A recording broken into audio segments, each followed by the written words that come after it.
లోకేష్ నారా.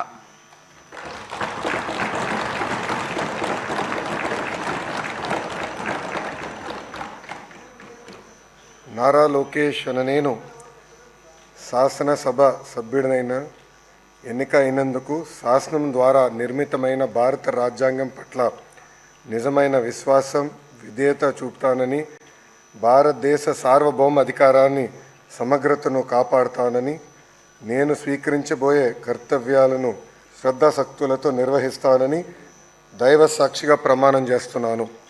ఆంధ్రప్రదేశ్ శాసనసభ సభ్యుడైన నారా లోకేష్ అనే నేను సభ నియమంలో కట్టుబడి ఉంటానని, వాటిని అనుసరిస్తానని, సభ మర్యాదలను పాటిస్తానని, సాంప్రదాయాలను గౌరవిస్తానని దైవ సాక్షిగా ప్రమాణం చేస్తున్నాను.